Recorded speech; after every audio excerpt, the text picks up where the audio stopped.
Wow, tenemos re buenas noticias para compartir hoy. ¡Ay, sí! ¡Qué emoción! ¿La decís vos, la decís yo? La digo yo. Ay, estoy más quemada. La decís vos, la decís yo, dije. ¿Me escuchaste? Buah. En fin, dejémoslo así, O sea, chicos. Me la estoy querés- mudando, sorry. Bueno, decila vos. Bueno, cuestión es que nos aceptaron una ponencia para el Congreso de Clint, que se organiza en Córdoba, Argentina. Es el segundo Congreso Latinoamericano de la Industria de la Traducción. Sí, Muy señora, grosso. así es. Translated in Argentina es el anfitrión, va a ser en el campus de la Universidad Siglo XXI, en Córdoba, el 14 y 15 de septiembre de este año. Nos vamos a Córdoba para papá. No a bailar cuarteto, bueno, ¿por qué no? Podría Bueno, ser. se viene karaoke de cuarteto entonces. Me parece que sí, en este preciso instante nos acabamos de dar cuenta que tendríamos que hacer un cuarteto. Voy a empezar a escuchar otra vez a Rodrigo. Bueno, o a la Mona, también podría ser, la Mona Jiménez. Bueno, nada, yo estoy recontenta, me encanta. Mari, yo nunca fui ¿cómo se dice? Oradora en un congreso. Grosso, Never. grosso mal. Never. Va a estar re bueno, porque la idea es usar un poco el humor y también usar todo lo que aprendimos en los 50 episodios de la temporada pasada e incluso los de esta temporada también. Sí, así vamos es. a compartir un poco lo que aprendimos, cuáles son las aspiraciones iniciales que tiene un traductor que es estudiante de traducción, qué desafíos tiene cuando sale al mercado laboral, Exactamente. cómo se posiciona dentro de la industria, cómo llega a ser un traductor exitoso, a sostenerlo en el tiempo.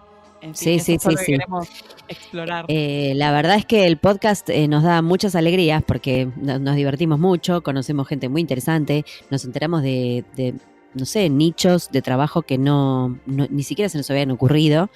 Y además de todo esto, marcando todo ese camino de ir hablando con toda esta gente, nos estamos dando cuenta que hay mucha información en común, incluso, muchas características en común y mucha más información todavía para sacarle jugo, ¿no? Así que, bueno, nada, lo que no sé, ¿vos qué decís? ¿Vamos con el pijama y las pantuflas o quedará mal? Para mí reda. Yo creo que tendría que ser, ¿no? Y pantuflas tiene que haber. Así la gente nos identifica. Aunque sea de sombrero, pero hay que llevarlas. Me imagino en los coffee breaks, ¿viste? Charlando, haciendo networking con las pantuflas. La mina no se sacó ni... Y la bata. Amar la atención va a llamar la atención, para bien o para amar. Okay, claro. Bueno, a lo sumo que van a decir, están re locas. A mí ya me lo dicen hace rato. Ya, así que... Tal cual, eso no nos asusta. A mí no me afecta para nada. A ver, ¿qué traductor cree que realmente va a llegar a ser siempre, ¿cómo se puede decir? ¿Qué traductor cree que cuenta con toda su sanidad mental? Yo no. O sea, lo tengo clarísimo. Lo tengo clarísimo desde el principio. No, yo claramente no. Así que segundo, digo, podríamos arrancar desde ahora. ¿Para qué vamos a esperar a ser más viejas? Ponele. Ya está. Perdamos nuestros filtros. El segundo Congreso de la Traducción, de la Industria de la Traducción, que se va a organizar en Córdoba, Argentina. Un poco lo que busca el evento es aprender, enseñar, colaborar, innovar y generar tendencias. Esos son los objetivos que tiene el encuentro. Sí. Pero fundamentalmente quiere acercar y debatir diferentes puntos de vista y compartir los avances de la industria de la traducción. Me encanta. Sí. Está buenísimo, y va a haber mucha gente, o sea, desde traductores hasta estudiantes, empresas, gerentes, funcionarios, hay como, ¿no? Va a haber una diversidad linda. Ay, me encanta. Pero así que bueno, ya saben, podcasteros, que vamos a estar ahí. Busquen la pantufla y ahí estamos. Vamos. Nos van a identificar fácilmente, desde lejos. Enseguida. Bueno, tenemos una invitada divina. Me dio hambre solo leer la biografía de ella, me dio hambre. Sí, totalmente. Espero que a todos les pase lo mismo, o sea, agarren el podcast que van a escuchar y agárrense algo para picar. Sí, algo para picar. Algo para comer mientras comen mientras escuchan este podcast que se trata de traducción gastronómica. Rico.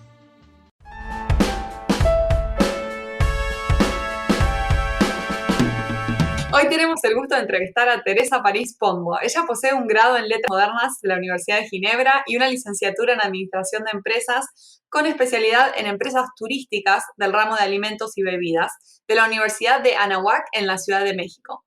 Teresa se ha criado principalmente en Ginebra, Suiza, y el trabajo de su padre, médico traductor de la Organización Mundial de la Salud, le brindó la oportunidad de vivir y pasar largas temporadas en diversos países.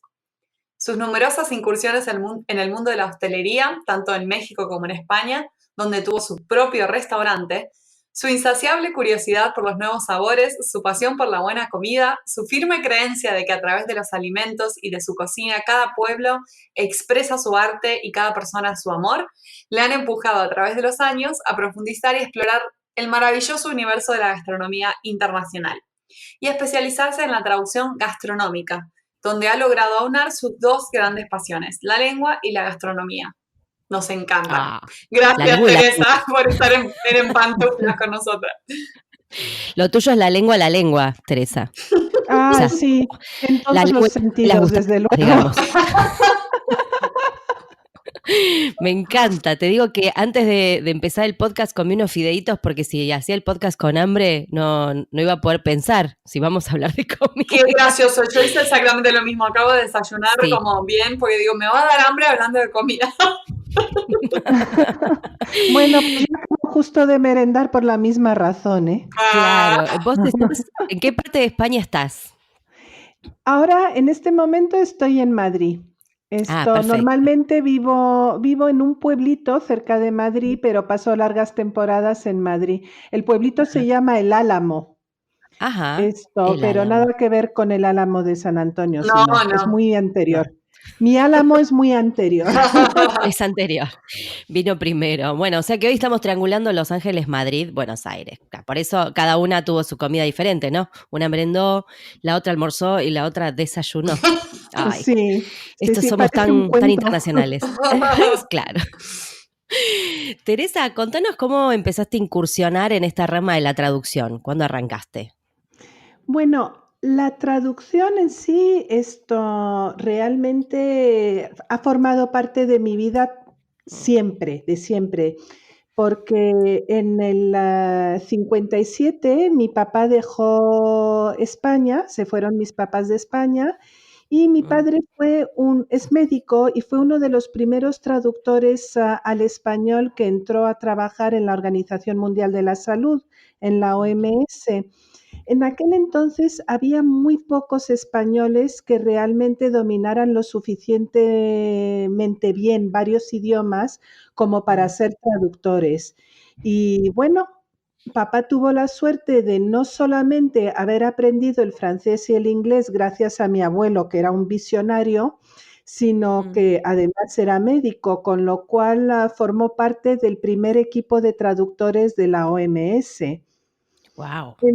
Entonces, yo me crié en Ginebra, que es donde estaba y donde sigue estando la central de la OMS, en mitad de todos los primeros traductores de aquella época, algunos de los cuales son hoy en día además grandes escritores, como es el caso de Rosa Regas, que ganó un premio Planeta, o de un poeta aquí muy conocido que se llama Valente. Wow. Toda gente muy grosa, la que estás contando. Y en aquel entonces además la traducción se concebía como creación prácticamente, es decir, por supuesto no existía ninguno de los medios que existen ahora. Claro. Creciendo en Ginebra, hija de españoles, yo crecí bilingüe, soy totalmente bilingüe francés-español, pero además, claro, en Suiza estás obligado de aprender el alemán desde muy chiquito. Yo empecé con el alemán como a los 7 años y con el inglés, porque estaba en una escuela internacional donde estábamos todos los funcionarios internacionales, más o menos en esa misma época. No recuerdo si a los 7 o a los 8 años. Y luego, cuando estudié en la universidad en Ginebra, estuve realmente viviendo en Ujú. diferentes países porque en aquel entonces Erasmus no existía. Yo cumplo Mm. 60 años este año, con lo cual Ujú. os estoy hablando de ahora unos 40 años. En aquel Claro. entonces Erasmus no existía, pero había intercambios, entonces uno podía cursar, por ejemplo, yo cursé un año en Heidelberg y un año en Cambridge. Ah, Y así fue como fui adquiriendo los idiomas.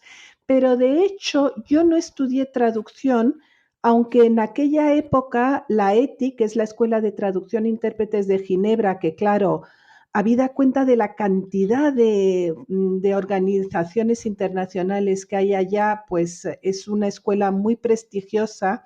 En aquel entonces la ETI estaba en pañales y realmente los traductores salían de la Facultad de Letras, que fue lo claro. que yo estudié. Yo estudié letras inglesas, alemanas, españolas y francesas. Ay, pero que es Y nuestra, con ¿qué? Cuarta opción columna latín, y en el con opción podcast. latín. Wow, sí, sí, Yo sí, cuando me es empiezan a decir de tremendo. todos los idiomas que hablan los traductores que entrevistamos, me siento muy inútil hablando solo inglés y español. Sí, sí, pero ya hemos tenido algunas invitadas que también 3, 4 idiomas y ya desde No, chiquitita, como es todo el tiempo espectacular. en Es contacto con los espectacular. idiomas.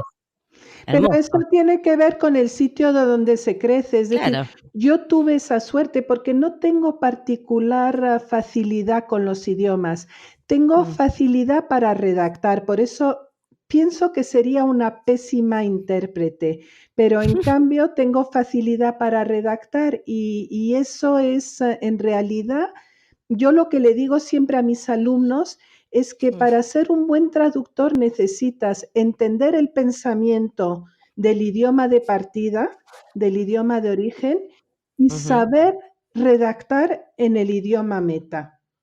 ujú. Y entonces, pues ya puedes traducir. En cambio, el intérprete, yo admiro a los intérpretes realmente. Sí, Sí, sí. nosotras también, nosotras también.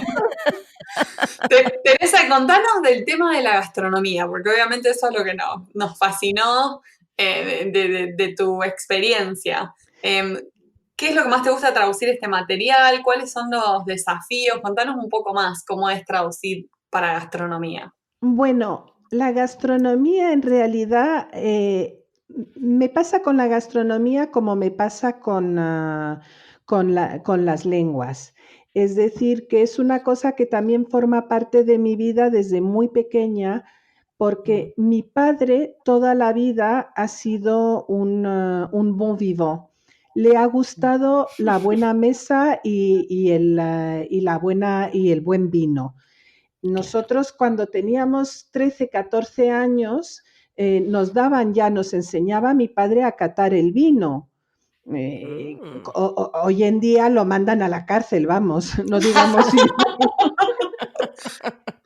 No, pero hace unos años se usaba eso, no digo acatar, pero darle un poquito de vino a los niños más chiquitos. Claro, Acá también, les ¿eh? daban mucho lo que se No se veía llamaba mal. vino bautizado, que era vino Ujú. con agua, cosa que mi padre siempre se negó porque decía que era un asesinato. El Muy vecino de mi fanático. mamá, el vecino de mi mamá mojaba el chupete del bebé en el vino Sí, para calmar, eso decía que también lo he lo calmaba visto. un poco. Eso lo he visto, Hombre, sí. hombre, pero y realmente, pues yo tampoco creo que sea tan terrible. El caso es que, bueno, en mi casa ha habido la particularidad de que quien ha cocinado siempre ha sido mi papá, Ajá. lo cual es, hay que subrayarlo porque él tiene 90 años, es decir, que Mm, realmente fue un precursor, un precursor en el asunto. Mi mamá también es médico y de ujú, hecho fue alumna suya, fue así como se conocieron en la universidad. Y cuando él le pidió casarse con ella le dijo que de acuerdo, pero que dos cosas, que ella se negaba en cocinar porque odiaba la cocina y por un lado, y por otro lado que ya no podía tener niños porque le habían diagnosticado una matriz infantil. El ah, resultado fue que efectivamente toda la vida papá cocinó, salvo cuando una temporada que tuvieron una cocinera, pero en cambio tuvieron 4 hijos, es decir, que ¡Oh! una parte se cumplió. Ella no mintió, claramente le habían dado un mal diagnóstico. Efectivamente. Claramente, qué sorpresa habrá sido, claro. O sea que era, así que Efectivamente. te gusta cocinar, cocina para 4 chicos y ya está. Y somos todos felices. Exacto. El Wow. caso es que no, yo siempre he crecido con el amor por la comida, pero yo creo que además eso no solo viene de la parte de educación, sino también viene de mi propio ser, digamos. Cuando tenía como unos 8 años, un día le digo a mi papá, oye papá, yo de mayor quiero ser monja. Y me dice papá muy extrañado, monja, hija mía. Pero si ganan muy poco dinero. Y digo, sí, ya, no me importa, pero comen muy bien. Porque claro, yo veía a las monjas del colegio que se daban unos banquetes fenomenales en el Wow. Era comedor de los demasiado. profesores. Tenías que renunciar a demasiadas cosas por comer así. No, esto es fascinante, igual que tu papá lo primero que le vino a la mente es el tema de que gana un poco de Ganan dinero. poco. Es como lo último que pensé cuando Yo también. planteaste. Dios Es mío. decir, que él pensó en lo poco que ganaban y yo pensé en lo que En la comían. comida. Pero ninguna de las dos reacciones era totalmente lógica No, Claro. ante esa extraña vocación. Qué gracioso. Ay, no. Sabes que yo también pienso que el tema del, no sé si sí, el amor por la comida o las ganas de probar comidas nuevas, ¿no? O sea, esto, porque viste que hay gente que come siempre lo mismo y no quiere probar muchas cosas nuevas, y hay gente que tiene esa curiosidad y que le gusta y que lo disfruta. Y yo lo veo en uno de mis sobrinos. Es el único que se detiene, es desde muy chiquitito, se detiene cuando aparece la comida, se sienta y se pone a comer y prueba cualquier cosa. Los otros no, los otros por ahí son más de, ay, no saben qué es, no, le da, no sé, los chicos en general con la comida dan 1000 vueltas. Este no, yo digo, este pibe va a ser chef, me pinta que va a ser chef. No sé, Tiene Muy un interés probablemente, mental. particular. muy Sí. probablemente, porque son cosas además que se sienten desde pequeños. Y es que Sí. no solamente esto es una cosa de probar la comida y todo el ritual de comer, que la gente que le gusta comer lo respeta a rajatabla. Hay que darse cuenta de una cosa, la comida, la gastronomía, es el único arte donde los 5 sentidos participan de lleno. Ujú. Es decir, que realmente, bueno, cuando yo defiendo eso, mi marido siempre dice que también el hacer el amor. Pero esto, Difícil, pero ¿no? Si te dan a elegir entre una cosa y la otra. Lo pensás. efectivamente, pero tiene mucho que ver y se entiende muy bien algunas novelas que están relacionadas al mismo tiempo con la gastronomía y con cuestiones eróticas o amorosas, como es el caso de Como agua para Ay, chocolate o sí. Como poderosa Afrodita, porque Sí. realmente el amor a la comida, la gente normalmente que ama la comida es gente muy sensual porque es una cosa donde están involucrados todos los sentidos. Es Por cierto. eso No, también te digo, yo sabía que era para algo, que estaban tan obsesionados con la comida, es porque soy sensual. claro, Pero claro, querida, yo siempre lo supe. Por favor, por favor. mira, ¿ves? Ni siquiera se necesita psicoanálisis si te gusta la comida, luego poco a poco descubres rápidamente facetas de ti misma que ni lo habías sospechado. Que no conocías, que estaban ocultas. Efectivamente. ¿Y cómo trasladás todo esto? Porque vos se nota que sabés mucho de comida, incluso hasta tuviste un restaurante. ¿Cuál es el material, o sea, qué tipo de material te gusta traducir o te gustaría traducir donde puedas combinar todo lo que sabés y además la lengua? O sea, ¿es un libro? ¿Es un menú? Mira, esto realmente toda traducción Las únicas traducciones dentro de la traducción gastronómica que no me aportan, digamos, satisfacción estética, por decirlo de alguna manera, pero que desgraciadamente son las que más encargos y las que más mayor fuente de trabajo son las traducciones de todo lo que tiene que ver con las indicaciones geográficas, los registros, todo lo que son las fichas de productos, el etiquetado.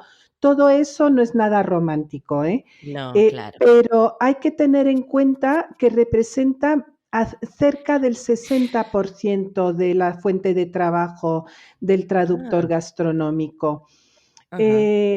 Ahora va poco a poco aumentando el número de restaurantes que encargan la traducción de sus cartas después de algunas aventuras realmente divertidas. Hay algunas traducciones, yo creo que todos los que hemos viajado. Por favor, hablemos de esto. Contanos de traducciones fallidas en menú que todos hemos visto cuando viajamos y demás. ¿Has recopilado algunos ejemplos de esto? Bueno, en la introducción del curso de traducción gastronómica que imparto, justamente hablo de algunas de esas, porque son muy divertidas, pero realmente para el restaurante que las presenta son horribles, porque se pueden meter en un follón fenomenal. Por ejemplo, los callos, sí sabéis lo que son los callos en España, son lo que en México llaman la pancita, que son las tripas de cordero. Pues en un restaurante español habían puesto, según esto, con traducción trilingüe, habían traducido callos por durezas. Como los callos de los pies. Efectivamente. Ay, por favor. Pero en francés también lo habían traducido por corps, que son los callos de los pies. Oh my God. Es decir, que. No, una asquerosidad ese plato. Horrible, imagínate tú. Señor, este plato tiene olor a pata, se lo devuelvo. Está loco. Luego. Ay, qué asco, estoy imaginándome la pata de un animal con callos en un plato. Un horror total. Sí. Es que es realmente algunos. Bueno, los huevos revueltos. Ajá. Los huevos revueltos los he visto porque, claro, cuando decidí dar el curso, a través de Facebook pedí a todos mis amigos que tengo desperdigados por el mundo que me mandaran fotografías de menús con traducciones chistosas. Y uno que me mandaron es los huevos revueltos traducidos como eggs in a mess. ¡Me encanta! Yo tengo uno para pasarte que no sé si te lo habrá mandado alguien. Acá de Buenos Aires, cuando se puso de moda el barrio de Palermo, que aparecieron muchos barcitos chiquitos y todo, se hicieron los cancheros, hicieron las cartas en inglés. Y un día me senté en un lugar muy caro y la carta decía, por ejemplo, vacío al horno, que es un corte de carne el vacío. Le pusieron whole to the grill. Whole. Como agujero. Como un agujero. Era un agujero. Y me quedé como, ¿qué pasó acá? Después en la parte de bebidas decía vinos y gaseosas, aguas y gaseosas, y le pusieron water and gaseous. Te juro. Esas son las que más risa me dan cuando inventan una palabra. Tipo, que suene más o menos en inglés, se va a entender. Después, en vez de apple pie, era apple tart with American cream, ice cream, porque acá hay una crema que se le hace crema americana, entonces le pusieron American cream. Era un horror, era todo un horror. No, pero es que te encuentras, por ejemplo, aquí hay una especie de queso fresco, que es casi cuajada, pero no llega a ser cuajada, ya es queso, que se llama mató, es catalán. Y Ajá. entonces en una carta donde ponía miel y mató, ponen killed with honey. Bueno, lo mataron dulcemente. Lo mataron con miel. Sí, eso sí. Una muerte dulce. Muy bueno. Bueno. Y otra que no tenía desperdicio, Ay, por esta favor. vez a la del inglés al francés, pero vamos, que al español sería lo mismo. Esto, cheese with nuts, es decir, el queso con nueces, lo habían traducido en francés como fromage avec couilles, es decir, queso con cojones. Ay, por Dios. Las nuts por las bolas le mandaron. Ay, por favor. Exacto. Eran unas criadillas, o sea, no era cualquier cosa pusieron. Ay, qué Y horror. luego tenéis las traducciones que es evidente que han metido la frase tal cual en el Google Translator y se han quedado, wow, qué listo soy que me ha ahorrado a un traductor y me ha quedado impecable mi carta. Entonces, por ejemplo, vino en botella. Ajá. She came in bottle. Hermoso, hermoso. Hoy justo vi en Facebook que publicó José Castro, justo publicó una carta que había, no sé, una ensalada, no sé qué, que sea solo en verano, o sea, que se servía solamente en verano, y le pusieron Summer Alone. O sea, pobre, ¿no? Que quedó solo en verano. Ay, Dios, Dios. Sí. Y así. No, digo que es que realmente hasta que no se dan cuenta, pero es que ellos, claro, muchas veces los dueños de los restaurantes y todo eso no se dan cuenta. Entonces, No. eso es otra cosa que les explico a mis alumnos. Vosotros tenéis que coger las cartas cuando veis un error, señalarlas y ir al director. Yo muchísimos clientes, de hecho, mis inicios fue así. Cada vez que iba, sobre todo en la zona de Valencia, que a mí me gusta mucho, viajamos mucho por allá, y que veía traducciones un poco extrañas, pues iba y se lo señalaba con mucha educación al dueño del restaurante. Algunos no te hacen ningún caso porque piensan que lo que quieres es venderles el asunto, pero yo lo que les decía es, les dejaba mi tarjeta y les proponía que lo vieran con otros clientes del idioma y que lo discutieran y vieran que efectivamente estaban metiendo la pata. Claro. Y a veces, bueno, ahora acabo de recibir el encargo de un restaurante muy importante justamente de Valencia, que les dejé mi tarjeta hace 1 año y medio. Bueno, bien. Es decir, que se han tardado 1 año y medio, pero se les queda en la cabeza, quieras que no, ya vas levantando el asunto. Y la gente no se da cuenta que no es tan fácil traducir las cuestiones No, es re gastronómicas. es re difícil, es una de las cosas más difíciles para mí, porque todo... Es muy, muy difícil. Sí. Los cortes de carne, por ejemplo, son prácticamente imposibles de traducir para alguien que no entiende del asunto. Que además varían los cortes a veces de un país a otro. No, pero por completo. Es decir, por ejemplo, lo que en España es solomillo, en México lo llaman filete. Y y entonces hay toda una serie de cortes de carne. Yo les enseño a los alumnos, les proporciono un cuadro de cortes de carne mexicanos, argentinos, peruanos y españoles.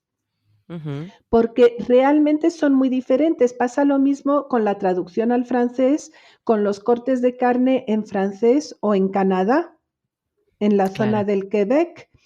Y realmente hay que estar muy consciente de eso y hay que saber qué es lo que se está buscando. Exacto, porque también acá, bueno, yo a veces lo que veo en las cartas es que le quieren poner un nombre así como florido, ¿no? En español, no sé, colchón de hojas verdes con finas migajas de queso, no sé, huevadas así. Sí, bueno, eso. Y bueno, entonces uno puede ponerse poético en el inglés. Pongámosle que uno quiera atraer a una clientela que habla en inglés. Para mí, creo yo, no sé si esto se hace, ¿no? Deberíamos como poner entre paréntesis qué tiene todo eso, más allá del nombre florido, porque si no la gente no sabe qué va a comer, ¿qué le voy a poner? Mattress of Green green mattress. leaves, y no sabe qué come. Claro, en realidad esa es también una disyuntiva que hay que ver con el cliente normalmente. Claro. Es decir,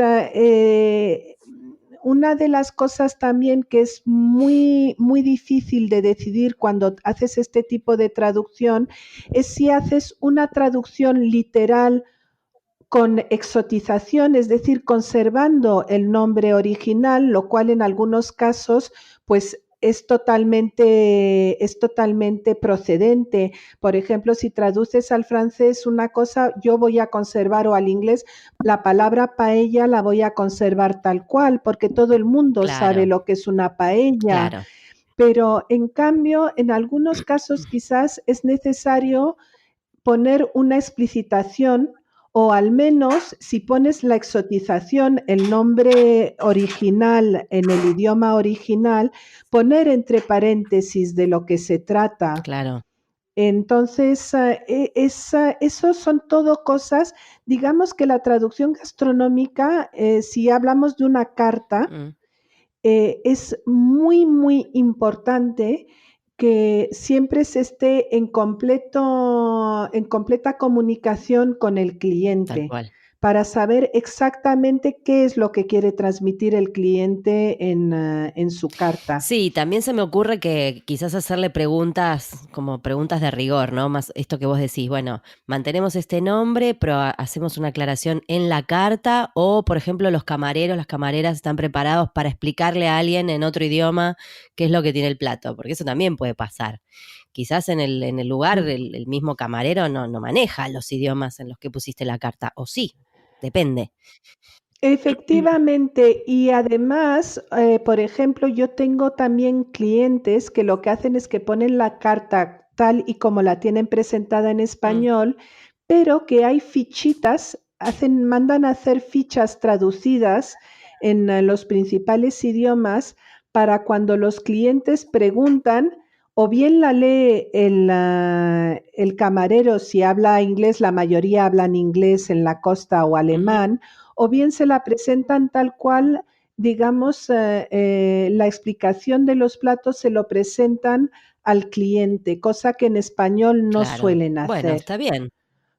Porque claro, a nosotros nos hablan de una ensalada campera y sabemos que lo que trae la ensalada campera, pero ensalada campera, ¿cómo lo traduces al inglés o al francés o al alemán? O pasarlo también a otra variante de español, ¿no? Porque campera, por ejemplo, en Argentina es como chaqueta. O sea, si me dicen ensalada campera, yo estoy pensando en un jacket, en una y alguno que no investiga es capaz de ponerle jacket, pero campera sería del campo. Jacket salad. Es evidente que eso pasa más de una vez.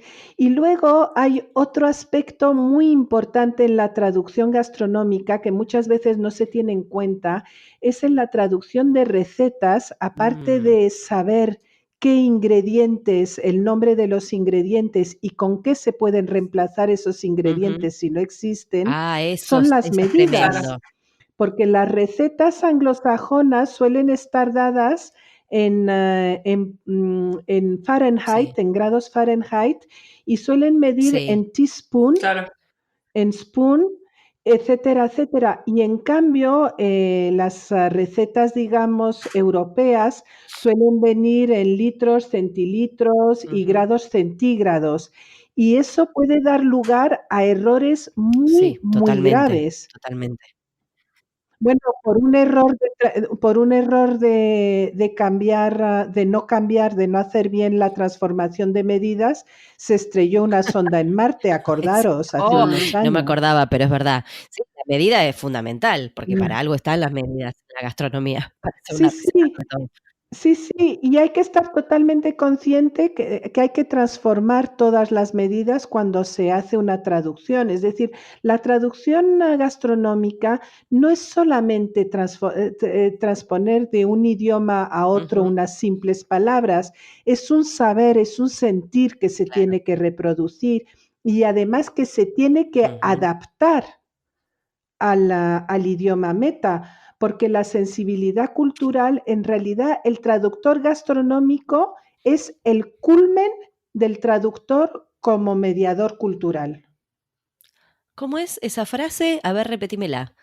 El traductor Digo que gastronómico. el traductor gastronómico es el culmen Ajá. del traductor como mediador cultural. Interesante. Esa va a Eso, recuadro. tal Me cual, lo gustó. estaba reimaginando un recuadro.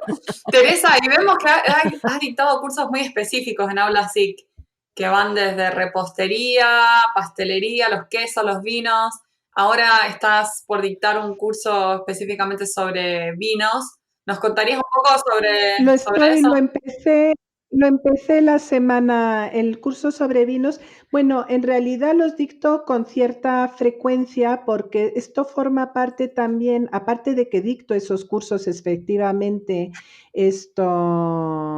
individualmente son cursos que según si son un curso dura 5 semanas, un cursillo dura 2 semanas, forman parte de lo que se llama un itinerario de traducción gastronómica, que abarca traducción gastronómica, traducción vitivinícola, traducción sobre quesos y traducción sobre repostería y fabricación de helados.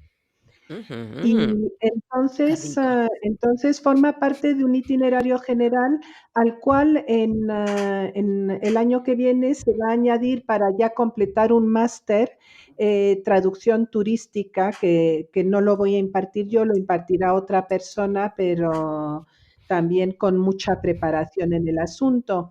Estos cursos en realidad enseñan a los alumnos no solamente lo que es la traducción gastronómica vitivinícola como tal, sino también lo que entraña, por ejemplo, el mundo del vino.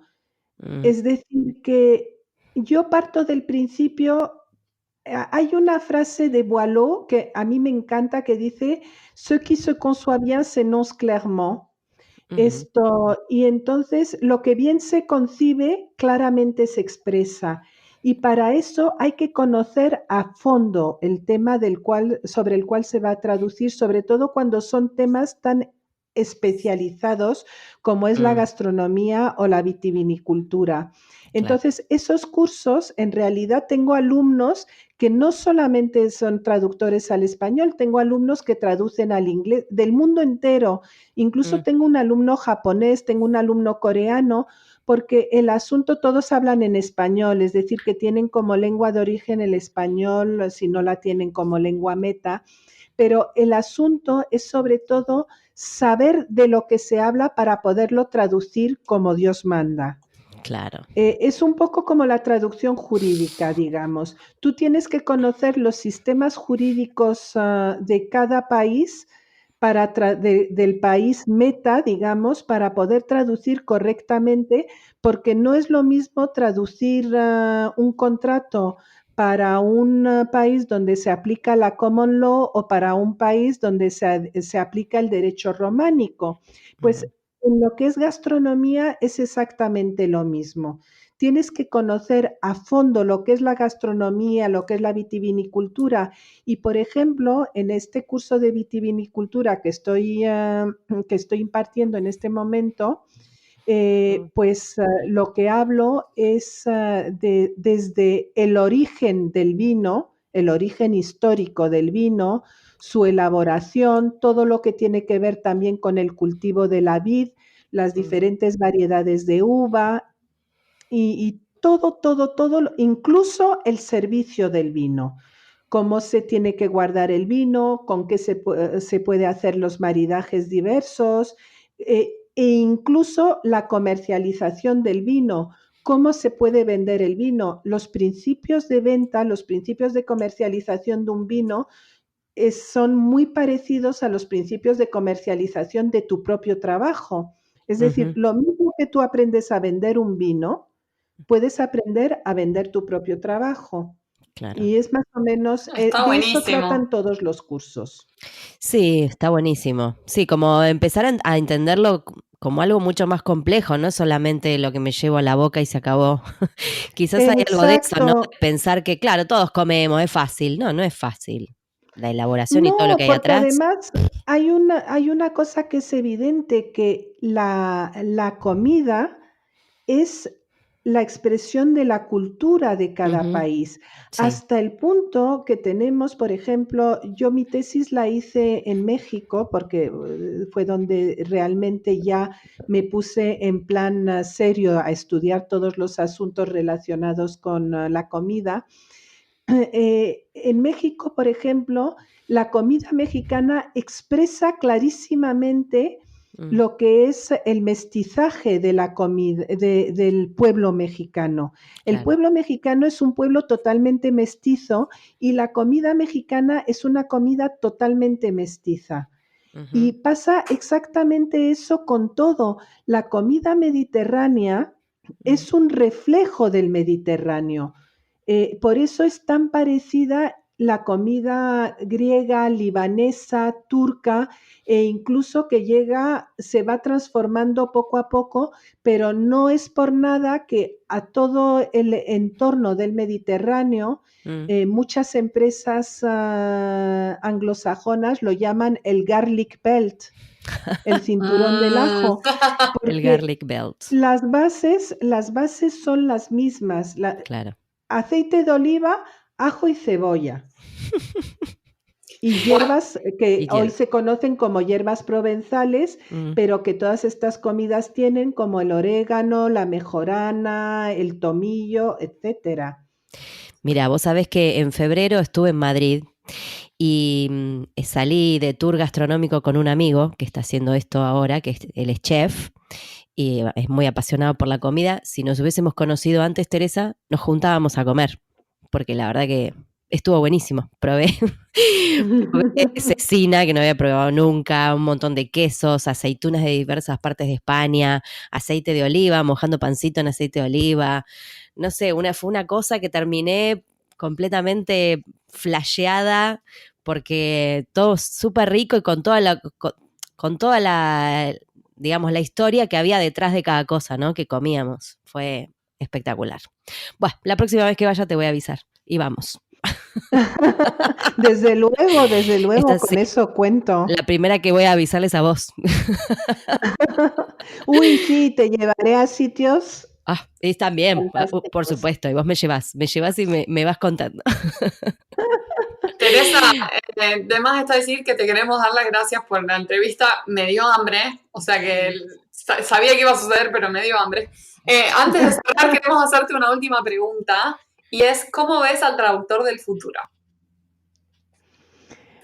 Pues Mm, mira, yo veo al traductor del futuro, como veo a mis alumnos más jóvenes, tengo algunos alumnos que son realmente fabulosamente dotados. mm, Realmente, yo cuando empiezan a hablar de los jóvenes que no hacen, que esto y que lo otro, al traductor del futuro lo veo con la suficientemente, digamos, como un super traductor. ajá, Primero, porque vivimos en un mundo donde la globalización nos permite vivir desde muy pequeños inmersos en varios idiomas, lo cual es una suerte infinita para todos los jóvenes que yo fomento tanto en mis hijos como en mis nietos. Luego, por otro lado, tenemos el apoyo fantástico de las nuevas tecnologías que, bien aprovechadas, no aprovechadas a lo tonto como metiendo las cosas en Google Translator y desentendiéndote del asunto, esto nos dan un potencial increíble para la investigación y para asegurarnos de que estamos empleando siempre la palabra correcta en el lugar correcto. Entonces, el traductor del futuro yo lo veo como un súper traductor siempre y cuando sepa utilizar todos los instrumentos, todas las herramientas que tiene la suerte de tener a mano en el mundo presente. Wow, qué espectacular linda esa respuesta, respuesta, me sí. encantó. Sí, me encantó, bueno. me encantó. Además estás en contacto con jóvenes, está buenísimo lo que estás diciendo. La verdad, muy linda la entrevista, Mari. Muchas gracias, Teresa, por sumarte a En Pantuflas, por dedicarnos acá un ratito. Después de los encuentros gracias fallidos a vosotras que tuvimos. por la invitación. Ha sido un placer. Muchas realmente. gracias, Teresa.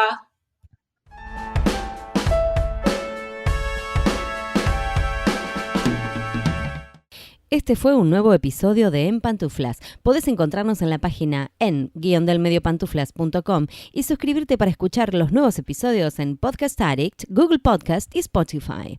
Prohibida su reproducción musical por Los Ángeles, Paula Caballito, Argentina, las pantuflas de flamenco son mías. Y las de tigres son mías.